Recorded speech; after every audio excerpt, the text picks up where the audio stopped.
Hello, everyone. This is Shannon Waller here, and I am very thrilled today because today we're going to have a conversation with an author that I have a huge amount of respect for. And as a lot of you know, in my Team Success Handbook, I have done a recommended reading list, and Lewis's book is actually at the very top of the list for several reasons. It's one of the newest books I've read, but it's also one of the books that has had the biggest impact on my thinking personally, and it certainly is incredibly relevant for everyone I talk to and everyone I work with. So, Lewis, thank you very much for being here today. Thanks, Shannon, for having me. It's wonderful to be back at Strategic Coach. That's awesome.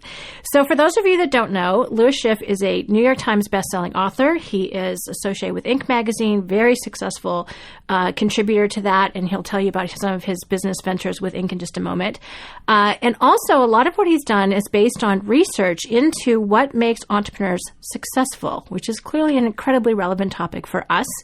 And so one of the first book I read by you, Lewis, was actually The Middle Class Millionaire, which I found incredibly exciting because it really kind of laid open the backstage secrets of how middle-class millionaires thought and how they behaved. And I thought that was very educational. And I recommend clients saying, if you want to learn about yourself, read this book. Right. It was so illustrative. I loved it. And then Business Brilliant, to my mind, takes that a whole gigantic leap forward because it really lays out the principles and the action steps that other people can do to become not only millionaires, but high net worth millionaires and, in fact, super millionaires. Yep. So we're going to get into what those principles are in a moment. So are there any other credentials or history that our audience should know about before we jump into the Business Brilliant principles? Well, the first, I'll go back a little bit. I grew up in New York City, and I had to get a job after school. I got the usual jobs, but then I wanted to get a better job, and I ended up, because I lived in Manhattan, I ended up walking into a magazine company, and I, got my first kind of semi-adult job, and I've more or less stayed in magazines and media ever since. So it's not like I chose the profession, it kind of chose me. But so I spent time in a lot of magazines. Then I went towards personal finance magazines because I found the game of money to be very interesting. And then I started a website that I sold to a company that went public. So I had a really good kind of Silicon Alley 1990s, that great experience that everyone dreams about. I had some of that. Worked with incredible companies like Kleiner Perkins, the big VC firm, and Charles Schwab and Intuit, and just great companies. And out of that came the first book I wrote called Armchair Millionaire. So I've written 3 books, and the reason I tell the story is that of these 3 books, Armchair Millionaire, Middle Class Millionaire, and now Business Brilliant, is because they pretty much track my own interests. So I think the myth a lot of people have is that you sell a book to a publisher because you're an expert in the topic. I have managed 3 times in a row now to sell books to publishers on topics that I know nothing about, but I want to know a lot more about. And so I use the books to learn. And so as I come to the 3rd book, as you said, how to do it, Business Brilliant is how you do it. That's where I was at. I had studied them. I had gotten to know them. And for myself, it was time for me to learn how to do it. And that's the book. Oh, I love it. So it's your own personal success formula as well. Fantastic. All right. So there's so much to talk about. We're only going to be able to go in depth with a few of them. But there are some really key elements to the book and why it works. And one of the things I really appreciate about Business Brilliant is it is research and fact-based information that I think supports a ton of Strategic Coach principles. And you actually highlight Dan and some clients in the book, which I found very validating, and I appreciate that very much. And so talk a little bit about how the research happened, your partner, Russell and Prince, and just a little bit about the context for how you learned what those Business Brilliant principles are. Sure.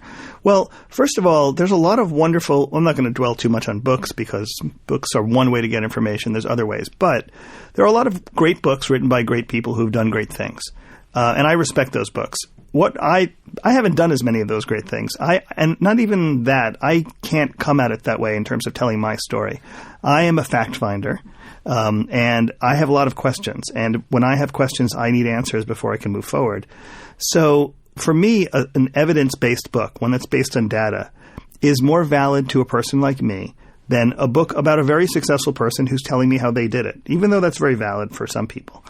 So this is a book that starts off with a survey of 800 households, 400 households that are what I define in the book as middle-class households, and 400 households that are self-made millionaires, meaning they're middle-class millionaires. They came from the middle class, and they achieved what's very, very difficult to do. They've accumulated a level of wealth that most of us will never know.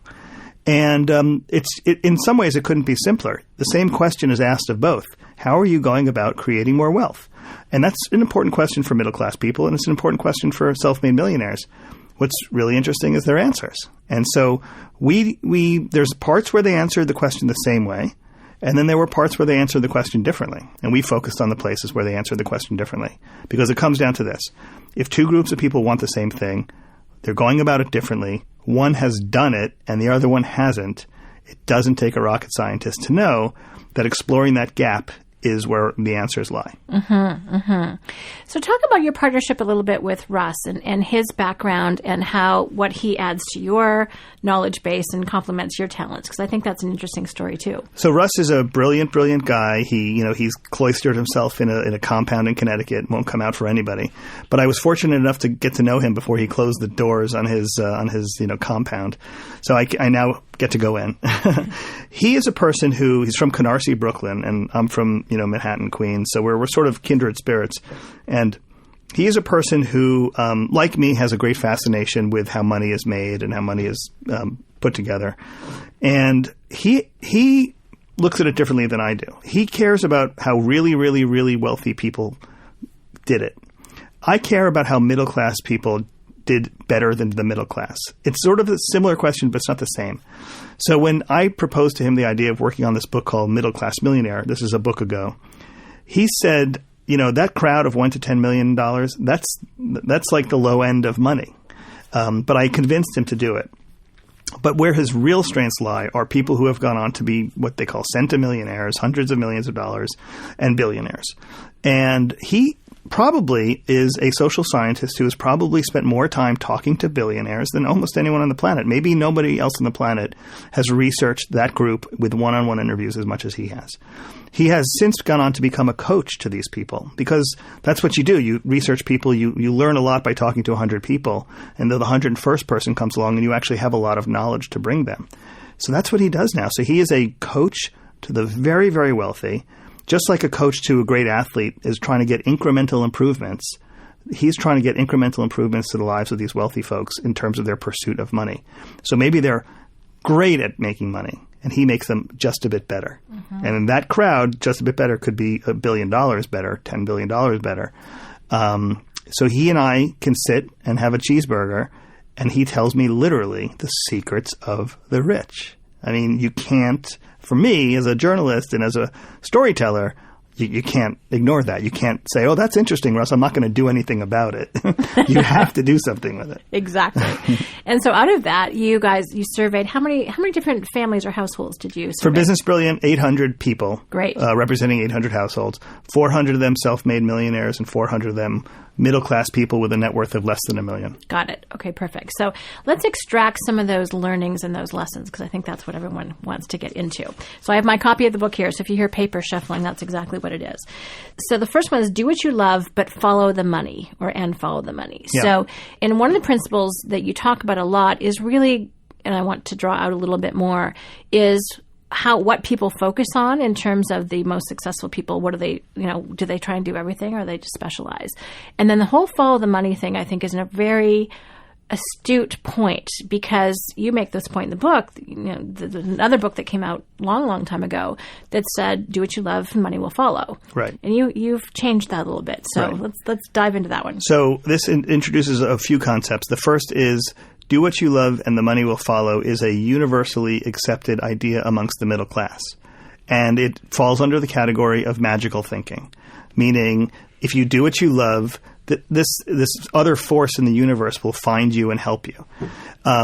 When you ask very successful self-made people whether do what you love and the money will follow, they reject it outright. So right here, we just ask ourselves, okay, I have a preconceived notion, and I hold on to it because it's in my heart. But I'm hearing from a lot of successful people that they don't agree with me. What do I do about that? So the whole chapter, that whole principle is about story after story where very successful people were willing to do things that took them farther and farther away from something they thought they should be doing and closer to things that made them money. And in the process, they learned what they were especially good at. And then ultimately, as the book goes on, they learn how to build teams of people around them who are especially good at the things they're not good at. So they're shedding the things they're not good at, and they're focusing on what they are good at. What's interesting about it is the people around them who start out with them can't go there with them because they're too fixated on the original idea. So we have a story about Guy Laliberté, the founder of Cirque du Soleil. And he presents himself as the billionaire clown, as a lovable clown who made it big. The truth of the matter is, as he was building in Quebec and Montreal, he was building this circus troupe. There's nothing that he could have easily have become a very popular, not-for-profit, government-funded, artistic troupe of great circus acts. He was the one who said, I don't want to do that. I want to go for profit. The artists that had come up with him all walked away. They did not want to go there with him. He was following the money. They didn't want to be part of it. Now today, Cirque du Soleil does more revenue than all of Broadway combined. Wow. It is a global enterprise.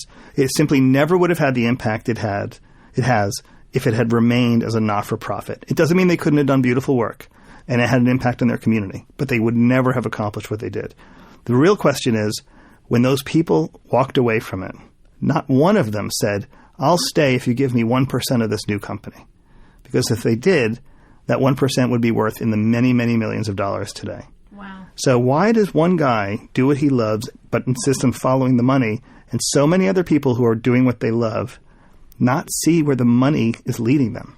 It's interesting because it seems like people think you can either have one or the other, but all the examples in your book are people who actually end up doing both. Right. So I like it's kind of do what you love and follow the money, and that's really going to be the path to success. So, but you have to be tuned into it. You have to be focused on how doing what you love and making money from it is actually a very positive activity.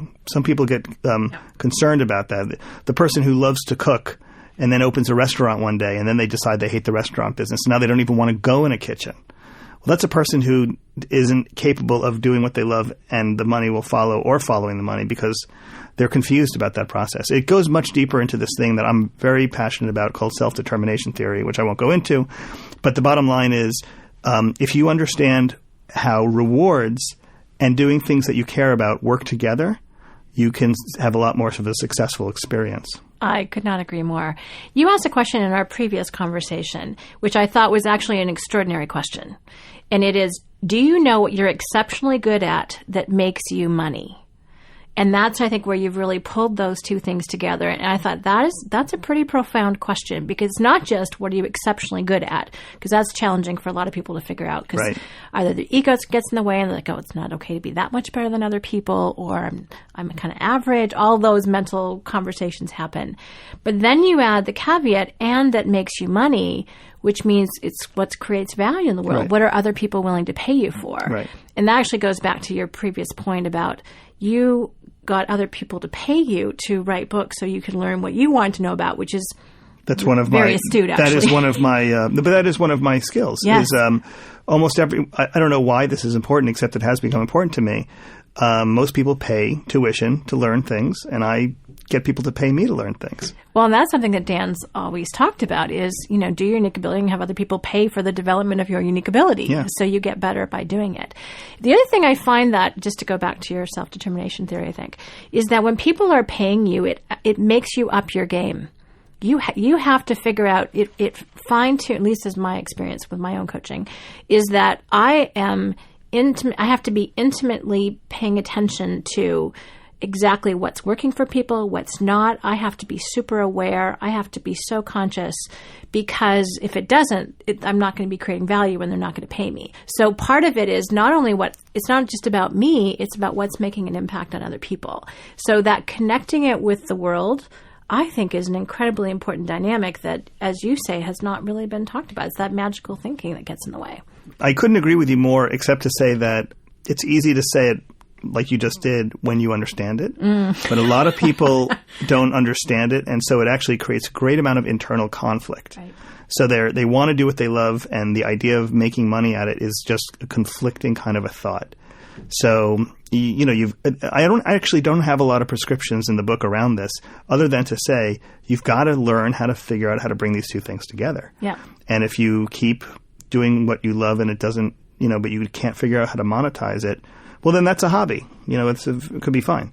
But the greats, put the two together. I think that's a powerful piece of wisdom. I mean, if we just look at human success and what works, what you're saying is what works. So I think it's up to us to align our thinking with what works for human beings as opposed to any other kind of thinking we might indulge in. I also think as an employer, this is a huge issue because if you've got 10 or 100 people working for you, and if they are in the right job and they're being paid for it, you have to know that there's some risk that they're unhappy, even though you've done everything you think you should do it. I worked hard to craft a really good job description. I found the right person.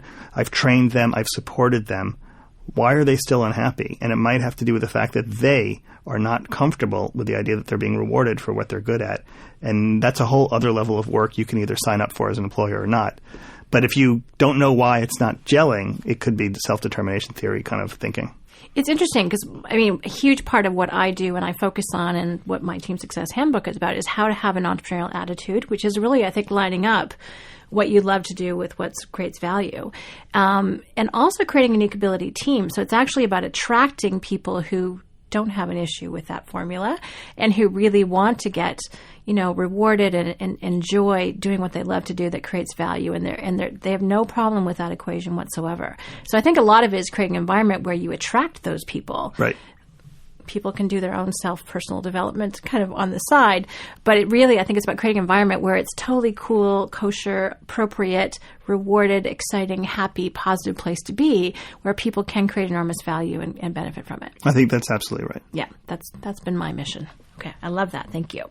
So on that note, actually, let's talk about, our previous conversation, you talked about the line of money, which I thought was, again, incredibly fascinating. So can you outline that for our audience and just talk about what is the line of money and where people fall on that? So to tie in both entrepreneurs and their teams, how does that work and how can people move up the line, especially if not everyone's going to be an entrepreneur? Because some of the people listening are not entrepreneurs and they're entrepreneurial team members. Right. So how can that work for them? So that's a big question. So I'm sure you have your definition of this, but I'll just give you mine, which has to do with what does it mean when we say entrepreneur? Mm-hmm. So these days, a lot of people think entrepreneur means you're sort of unorthodox in the way you go about doing your job. I have no problem with that definition. I get it.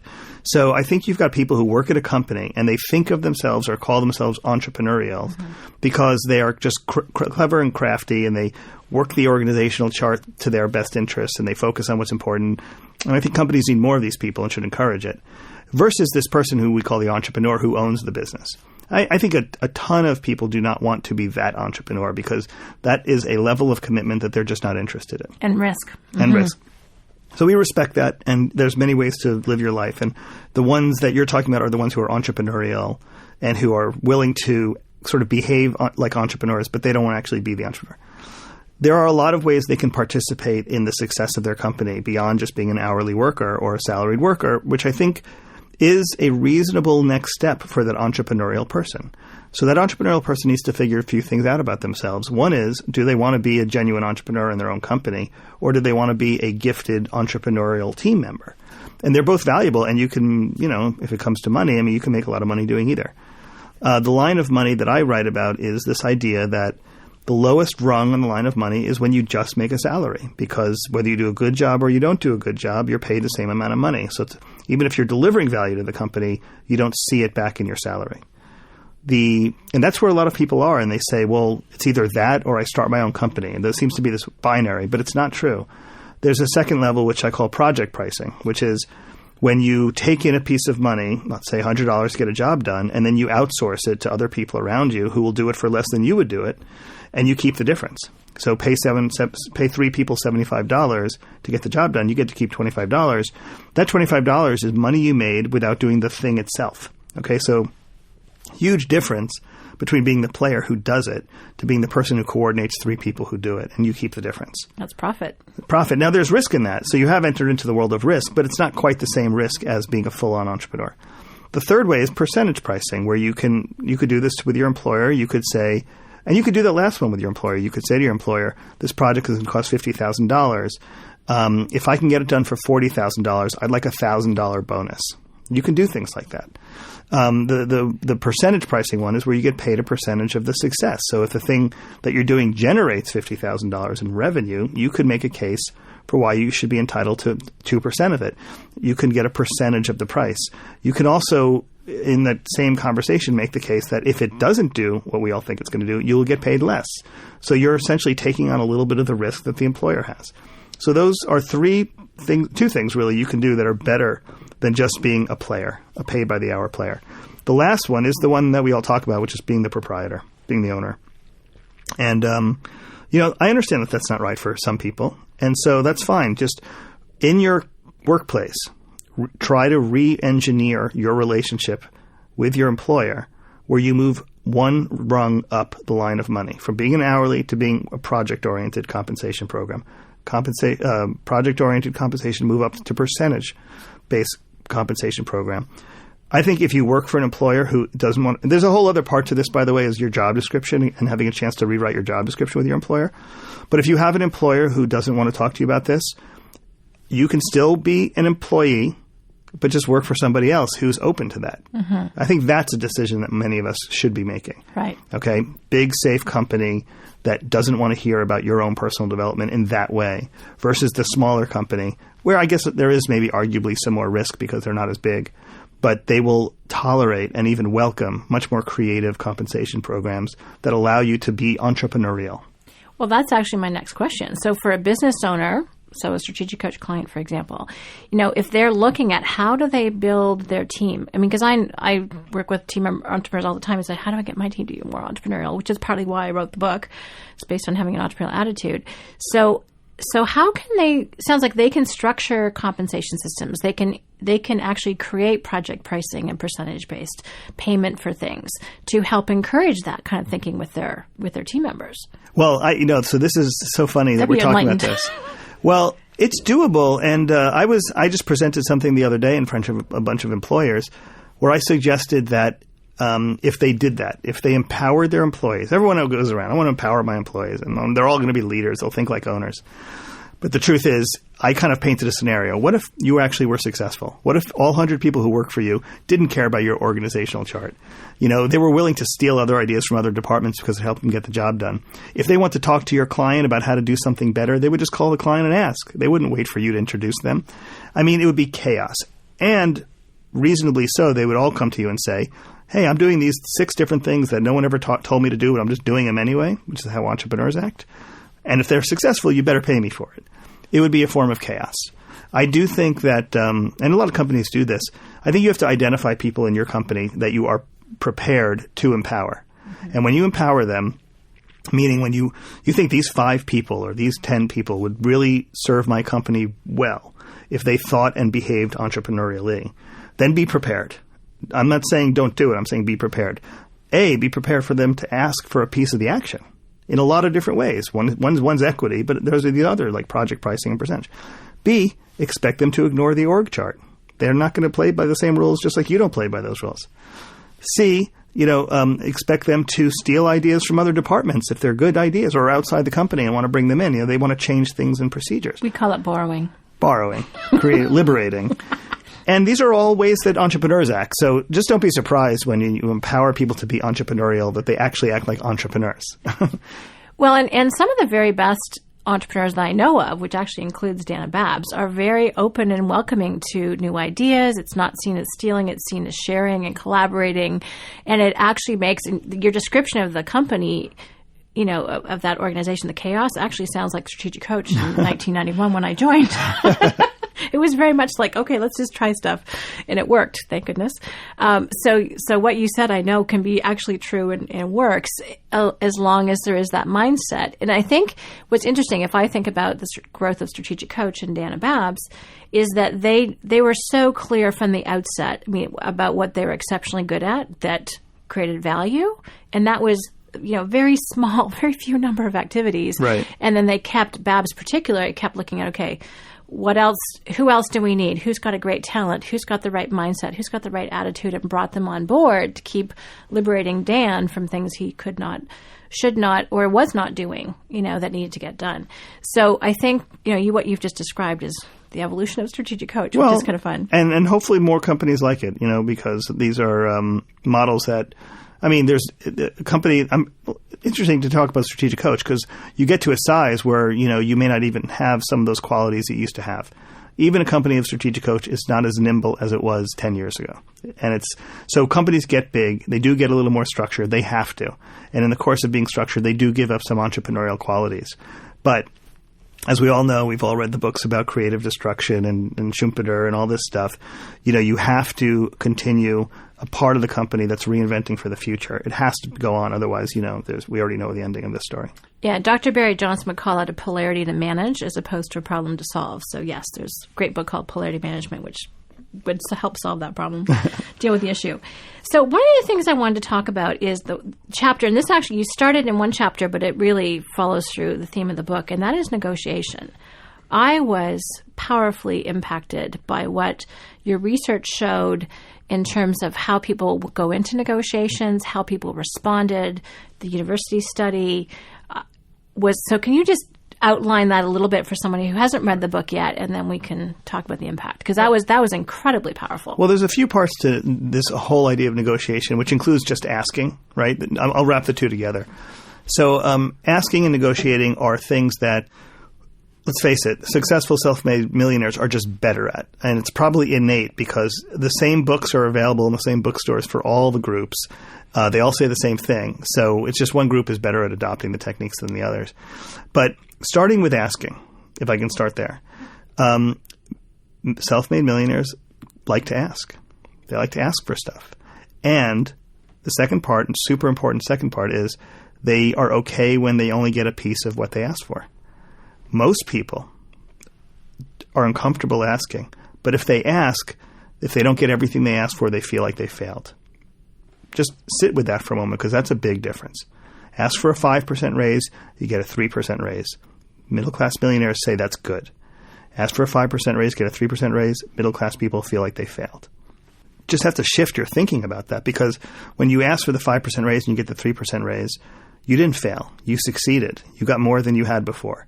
And if there was a failure, maybe you didn't make your case well enough. Maybe you found out your boss doesn't think as much of you as you think of yourself. Well, you have a roadmap now for where to go. So you can do something with that information. The bigger part of negotiation that I find fascinating is there's all these techniques that are used for the population at large to get them to lose in negotiations. And most of us walk around all day long not realizing that they're happening to us. When you go to the car dealership and they have you fill out the form by hand that you're going to, put in your address and put in all this information, what they're doing is they're just making you do actual work towards the purchase of that car, so that when they come back later and they say it's going to, plus we have the extra $1,000, maintenance package we have to charge you for, you're like, I've already done all this paperwork, so okay, screw it, let's just do it. It's all very calculated. But there's this group, these self-made millionaires, who will say, no, you just went over my line. I was not willing to spend that extra $1,000. I am willing to walk away from this deal entirely. Not as a threat. They actually are willing to walk away. So middle-class millionaires, self-made millionaires are prepared to walk away from a deal when it kind of violates their minimum, willingness to go forward with it. And most middle-class people are not. This comes up very apparently when you're looking at a home, shopping to buy a home or even rent a home. You have to at some level fall in love with it. You have to imagine maybe your family growing up in this place. At the same time, you've got to pay the price you've got to pay. And so when the negotiations go on and it's an extra $10,000, most people are counting on the fact that you already imagine your home living there, so you're going to make an unwise decision. Middle-class millionaires can walk away. They can walk away from these deals. What this does is, and the chapter's called Win-Win is for Losers, what this does is it confronts the whole idea that we've all been taught, which is that win-win is the best way to approach negotiations. It's not that it's a bad thing in and of itself. It's that if you don't have both parties agreeing to play the win-win game, then you, as the win-winner, will lose. Which is amazing. And middle-class millionaires, here's how they feel about it. They don't care if you win. They don't want you to win. They don't want you to lose. They just don't care. And so if you're a win-winner and they're a I don't care, but I have to win, you're negotiating with, you're not negotiating on an even playing field. That's fascinating. And there's an example that you tell in the story, a story in the book, where you talk about someone who had to come in for coaching because they'd lost a big deal because they'd given away too much, which I thought was really illustrative. They were playing on such a win-win playing field that someone actually stopped trusting them, right. which I thought was kind of wild, but after I looked at it, it was like, oh, okay, I can see that. You'll tell the story better than I would. Well, just that that when you go in with an overly conscious approach to win-win, meaning you're thinking on behalf of your counterparty too much, that can send to a person who's more bent or more wired like a middle-class millionaire, that can come across as desperation. Mm-hmm. And so in this case, in that story, it came across as this person is offering me too much and being too helpful to me to get this deal done. They must be desperate. This company must be on its last legs. If I sign this deal, I bet they go out of business. And so he had the absolutely opposite effect of what he was trying to accomplish. And so, yeah, ask ourselves when we're being win-winners, what destructive work are we doing? And what systems are already in place to make win-win lose even from the outset? So, if any of your listeners are familiar with supply chain management, that's code word for I win, you lose. Supply chain management means get stuff for less. So you have a supply chain management process in parallel with a win-win negotiation. It means you're going to lose, right? So these things are really deep in conflict. But the approach of the middle-class millionaire seems to be, while it sounds a little negative, it seems to be the most functional, which is just worry about yourself. Don't worry about the other person. Right. So enlightened self-interest is going to get you where you want to go. Enlightened self-interest is, wow. I mean, it is so present in self-made millionaires. And I spend a lot of time with them, and they start to pepper you with questions. If you're around successful people, and they pepper you with these very specific questions, and what they're plumbing for, it's like they're sticking a fork in the ground looking for water. They're saying, "Where's the opportunity for me? Where's the opportunity for me? What can this person do for me? Why should I waste my time? Why shouldn't I waste my time?" And they're not chatting with you. They're not asking you where you want on vacation. They're trying to figure out what kind of person are you? Who do you spend time with? What kind of car do you drive? I mean, they're profiling you. Well, and to my mind, in those conversations, they're very intentional. And I actually kind of like it because it gives me a ton of freedom to be very intentional back. Yep. Because I'm also looking for opportunity. And then I realize when I switch gears and get into other more social situations, I have to switch off because otherwise it's not appropriate in those environments to do that. So anyway, I found the whole win-win-win-lose. And the other thing, my conclusion after reading that chapter was that I have left a lot of money on the table over the years. So can you talk about that and right. So, and what that means? Well, in one part of the book we explore, so there's something called the gender gap. And, of course, as we know, you're a woman. I hope people can tell that, yes. And so there's this thing called the gender gap. And people who are passionate about this topic for years have been saying women get paid less for the same work as a man. And without me disputing too much of that, because I'm sure there's truth to it, there's also something called the asking gap, which we discovered. Can I jump into that? Because one of the things that I thought was phenomenal in the book was it points out it's not just the fault. In fact, it's not really the fault of the person who's paying that person less. It's the person themselves, male or female, who didn't ask. Right. And when they did ask, they asked for less. And they asked for, yeah, right. So this can be men or women. Of course, men don't ask for raises or ask for more money when they're in a deal, and women don't. I mean, it's not just universally gender-based. In fact, I would say gender matters less to self-made millionaires, meaning women who are self-made millionaires act like men who are self-made millionaires. They don't act like women who are not self-made millionaires. So, so we've left a lot of money on the table in this sense. Pretty much every negotiation you have starts off with the fact that if there's a sense of the market price, let's say you're going for a job and the job pays $50,000, there's a sense of the market price. And so you're offered an amount of money.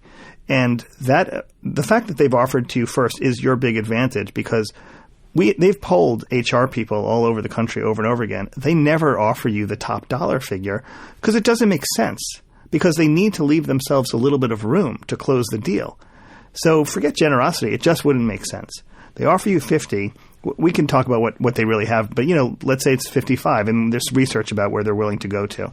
But overwhelmingly, people, and much more women than men, but overwhelmingly, people fail to ask for more money. They just accept the first amount. Why do they do that? They do it because to ask for more will make them look greedy. They're afraid that it'll screw up the deal. And so they have all these negative emotions going on.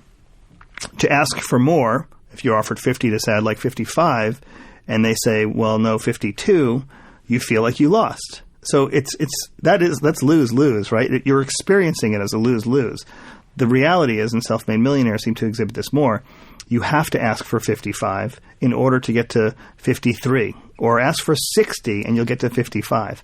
In other words, the example after example, and this is anecdotal, of just asking for a lot more money than you should have asked for, because it's going to come back some, but if you ask for way too much money, it'll come back more than it would have otherwise. Well, this is something that Dan's talked about in the workshop numerous times. He said it was, people say, well, how much should I charge? And he said, take what you think, double it, and add 20%. And they're like, ugh. And then they do it, and the person says, okay. And they're like, I should have asked for more. Right.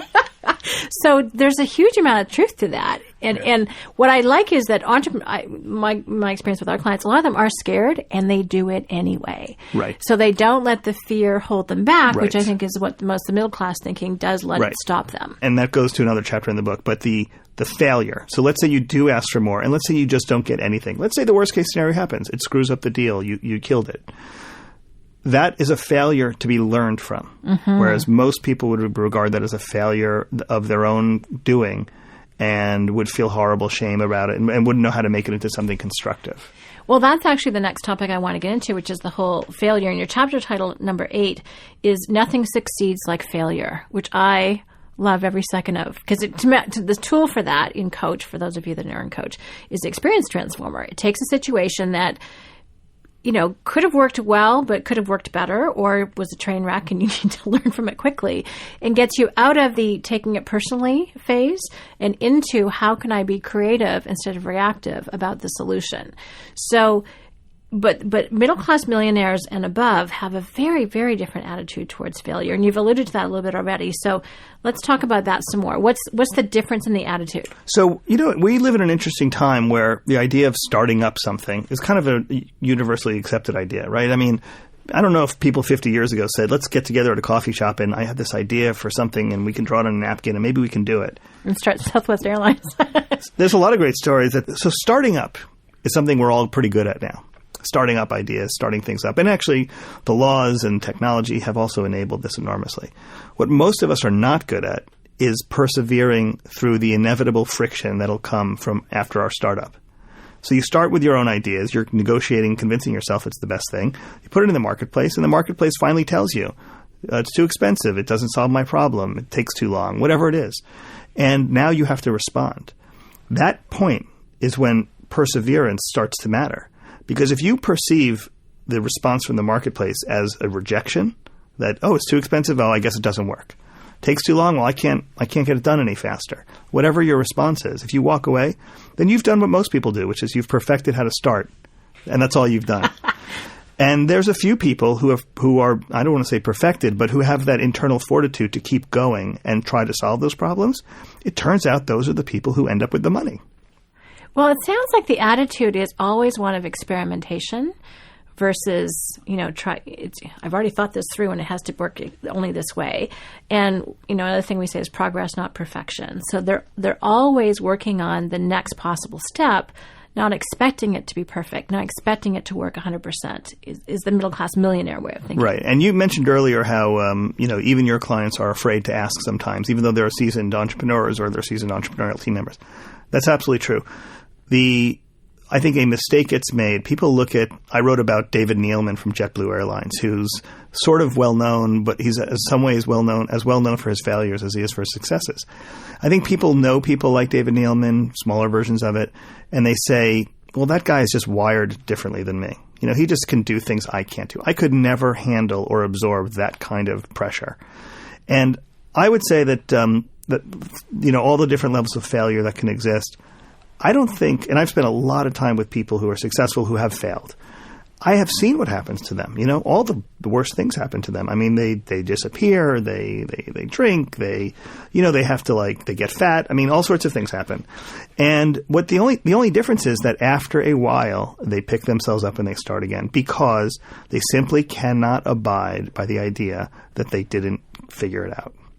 So they feel it just as much as we feel it. It's just the prospect of giving up is just too hard for them to handle. Yeah. It's not an option. Giving up is not an option for... But they feel it. They feel the same pain. They feel the same rejection. It's just that their response to it is different. I love it. That's awesome.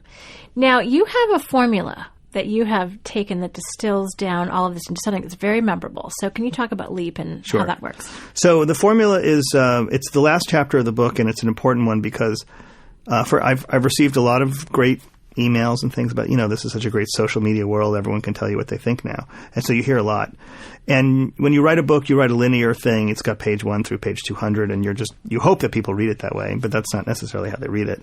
But this chapter we've been talking about, Nothing Succeeds Like Failure, is sort of the culmination of the prior chapter, saying even if you do everything right, it still might fail. So you have to be ready to keep pushing. Then we've gone through what the middle class and the self-made millionaires do differently. And now we're left with you, the reader. And what are you going to do about it is the big question. Well, and this is one of the things I love about your book and why it's on my list is because you not only lay out what other people have done, but you actually lay out an action process and something that people can do. So I really appreciate that you put that in the book. Well, thanks. I think it's important to introduce people and inspire people, but it's unsatisfying if you don't also help them actually implement it. So this is right at a kind of cognitive behavioral therapy. It's really about thinking differently, really changing the way you think. And so there's 17, it sounds like a lot, and it is a lot, 17 exercises, but each one takes 10 or 20 minutes. And you can try to do them over and over again because you're not going to get it right the first time. But they're bucketed into 4 different areas of your life. And so it's learn, earn, assistance, persistence, LEAP. So there's all these exercises about how you learn about what you're best at and how you can focus in on what you're best at.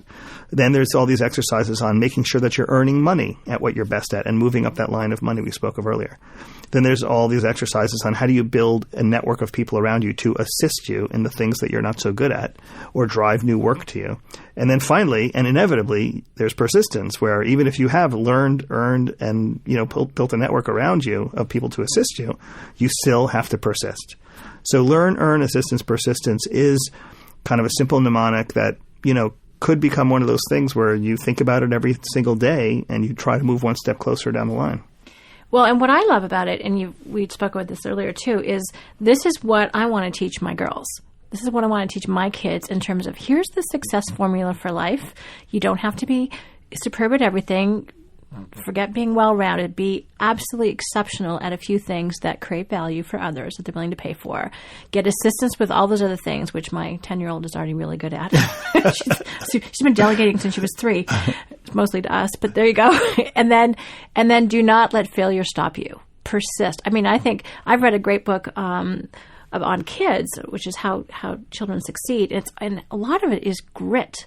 It is absolutely that willingness to just tough it out and just not give up on yourself or anyone else. And sometimes you need at least one other person in your life. And these are, inner city kids with very few opportunities. You need someone else to believe in you until you can believe in yourself. But just that absolute unwillingness to give up, which I think is such a powerful life force, to be honest. So I think this is a formula for growing team members, growing children, growing ourselves. It's pretty awesome. It's funny that you mentioned that book, How Children Succeed. It's the first book I read after I stopped writing this book. Really? And I have a child too, and I think about these same things. And I feel overly sensitive. I'm overly aware of the hypocrisy of parents, myself included, of the way we teach our kids, but the way we act ourselves. Mm-hmm. And that book is, I think, the future in so many ways in terms of you can teach people how to have better character. That's what he's kind of going down the line of. And it can be taught like other things are taught. I mean, you can study it. It's best practices. It's exercises. And the current, what they call the factory model of the classroom, 30 students, one teacher. The teacher spews out the same stuff to all 30. And the one kid who gets it the most is the best. And the one kid who gets it the least is the worst. And everyone else fills in the curve. Is like a disaster for teaching most things, but it's certainly a disaster for teaching failure and character. Because they're basically rewarding the kid who comprehends it the best, and they're punishing the kid who comprehends it the least, and everyone and all the other kids who are having trouble. And you end up with a bunch of kids who feel like failures. And there's no mechanism in schools to kind of reverse that and to turn that into opportunity. Yeah. So I think that's maybe the future is because a lot of what Business Brilliant is about recognizing the premise by which we were raised and told, here's how you're supposed to operate in the working world, and how wrong, in fact, it seems to be, and how the right way to do it is right in front of us, but most of us have trouble capturing it because we're so used to doing it the way we do it. So we can imagine a world where kids are taught entrepreneurial qualities, character, grit, in school, not as a byproduct maybe because little Billy seems to be bent that way, but actually taught as an actual measurable discipline. Well, I love it, and you've really laid out a roadmap for that. I hope. Good. So I have two last questions. One is, what is your favorite chapter, or what is the aspect that really kind of impacted you the most? I think it's the failure chapter, the nothing succeeds like failure, because as an author, this book is in a category of, well, it's not exactly this category, but it would be called success. People who want to read it, be more successful. And there's a lot of people who have a hard time with the idea that you can learn or read how to be more successful because it sounds like a late-night infomercial right from the jump.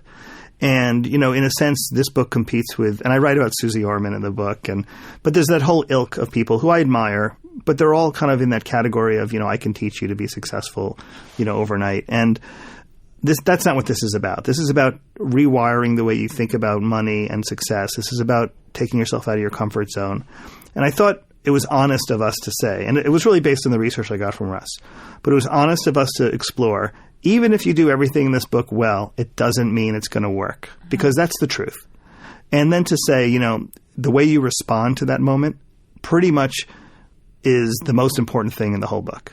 If you respond with a sense of failure and you shy away, then it doesn't matter that you were good at the first 6 things. And if you respond with a sense of inspiration and you move forward, then you have a chance. And you have the statistics that you shared with us about the percentage of high net worth and ultra millionaires who give up. And that percentage, if I recall. Well, I think it's I don't know the number. It's like very little. Zero, I think, yeah. Somewhere between 0 and 0.0. There you go. And I thought that was a pretty, profound statistic. It's like, okay, there's clearly a message there. So just giving up does not make any sense. It's not the direction to go in. So it's something you want to stick with and just use it as a learning process. Don't call yourself a failure. Just go, okay, good. What am I going to do next time? So I think there's really legitimate criticisms for any kind of evidence-based book. For example, what if you are the person who never gives up? You actually do the right things and you try 20 times and it still doesn't work and you're broke and you're going to be surveyed as a person who, doesn't make money. It's called survivor bias, or there's something else called confirmation bias. I mean, you can look at these numbers and say, oh, it's easy for the rich guy to say he never gives up. He's already got a lot of money. It's easy for the rich guy to say he'll walk away from a negotiation. He's already got money. You can say those things over and over again. I would just like to tell your listeners that we thought about that. We didn't ignore it. And we did the best we could to go back in time. So what we found are that these 50-year-old, mega millionaires who have everything now were still negotiating like this when they were 25 and they did not have anything to do anything with. And so it seems like these behaviors are not just there because they have money. However, when you do have success, it is confirming of your behavior, so you may do more of it. Mm-hmm. So they're works in progress too. But there was an essence of this stuff from early on. Well, I also think that, sometimes if you're doing the wrong thing, if you're not doing what you're exceptionally good at, stop and go do something you are. So I think all of the other things first are actually really important when you look at the failure. Don't give up on something you're exceptionally good at that creates value. Right. Just figure out how to do it better. If you are doing something you're failing at because you're terrible at it, that's kind of a clue. Well, here's where the interesting part around that is, what if you're doing something that you're just pretty good at?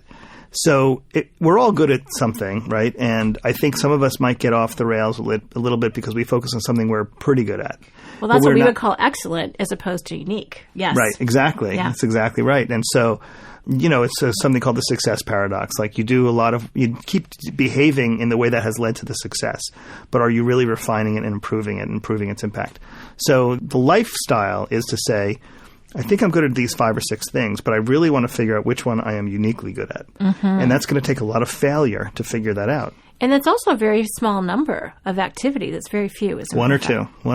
which I think is another really important information. I love how you put a fine point on, to my mind, are concepts like the value of free days, which we haven't talked about, but is definitely outlined in the book, and unique ability and failure. I love how you've got real specific examples about those. Last thing I want to wrap up with is, how have you utilized the principles? What have you done to, because obviously if it's something you want to learn about, I can't see how you could possibly write this book and not have shifted your own thinking, because it's shifted mine already just from reading it. So what's true for you in your life right now? What are you doing? Well, I've had an entrepreneurial life, to be honest, but I have also fallen easily into things that were player mode. So along my life, I've been part of a lot of startups, and some of them succeeded, many more often failed, and for the one or two that succeeded, I was well compensated for, because I did have a piece of the action. But in between all those things, I would often just take contracts, someone who would pay me to do something for them.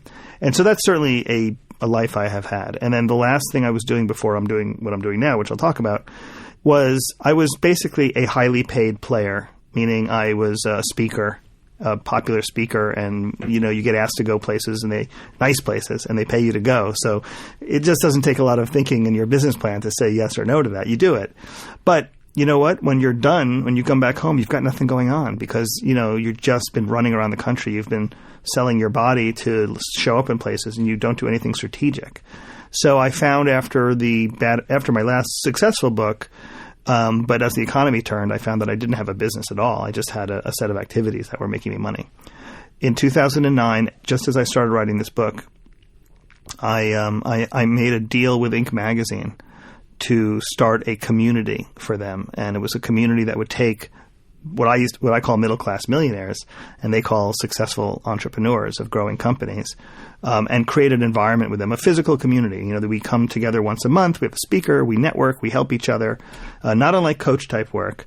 And it's a business that I own now. So I'm an owner, and with all the things that go along with that.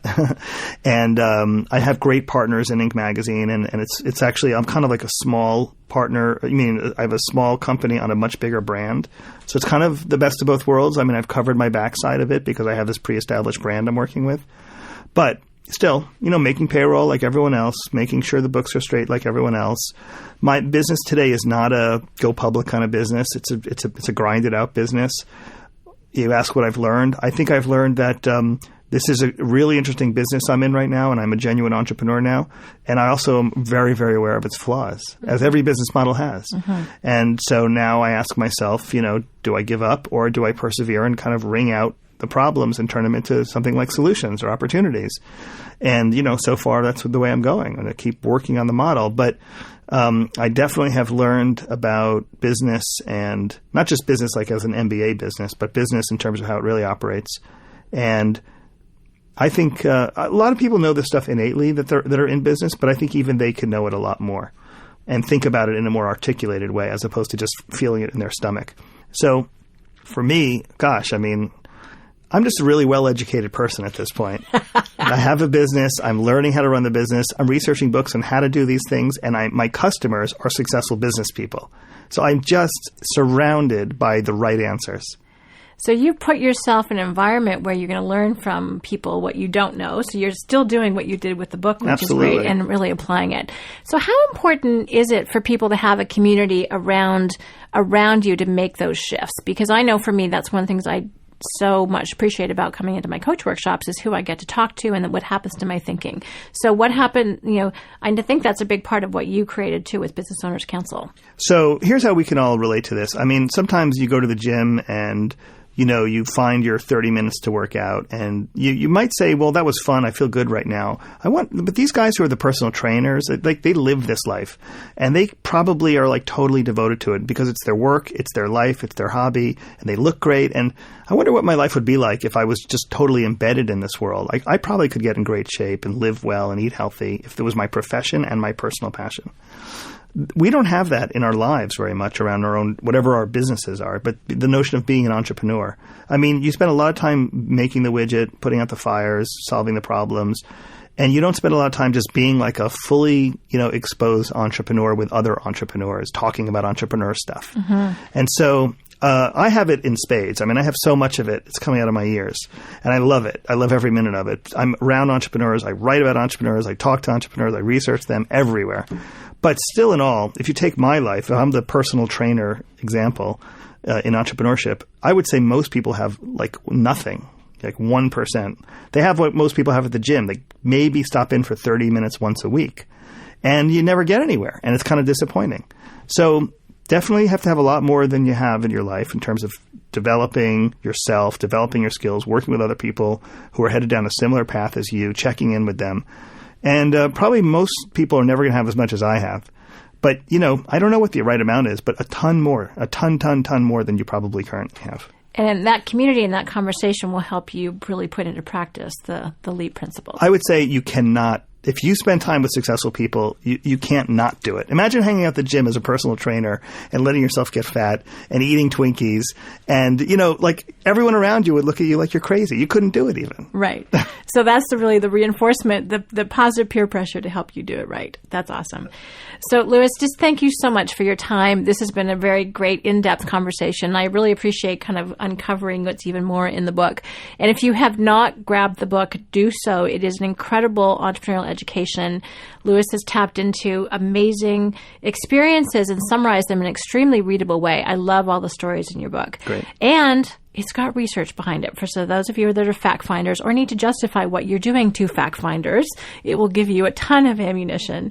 And I found, as much as I'm around entrepreneurs like you are, because I'm blessed to have that, I learned a lot. So I would be, first of all, it will validate what you're already doing right, is what I tell people. And it will push you. It's a good kick of the pants in some areas to do things a lot better and to know what you're doing. So as you said, sometimes people have an instinctual understanding of it, but the ability to put language to it, that's what we find at Coach, is incredibly powerful because then you can describe it to yourself and others. So I think this book is a huge leveraging tool. It's a multiplier in our language.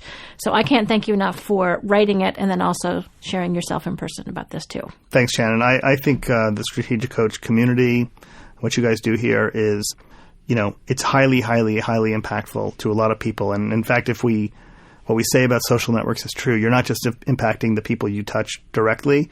There's probably hundreds. And if you think about the number of employees that are impacted, it's a huge thousands and thousands of people are impacted positively. Thank you. That's our mission. All right. Thanks, everyone. I hope you've enjoyed this conversation. If you have any questions, how can they get a hold of you or how can they connect with more of your information, Lewis? On the Inc. website, it's bizbrilliant.inc.com. That's where I post my blog postings. And on Twitter, it's at bizbrilliant.com. At bizbrilliant. Yes. You can tell I'm learning how to do this stuff. At BizBrilliant. And B-I-Z or B-I-Z, yes, depending on what country you're in. Brilliant. So B-I-Z, B-R-I-L-I-A-N-T. Great. Perfect. So people can connect with you there. They can comment and all the rest of it. So if you want to keep being even more business brilliant than you are now, tap into Lewis's wisdom. Thanks, everyone. Have a great rest of your day.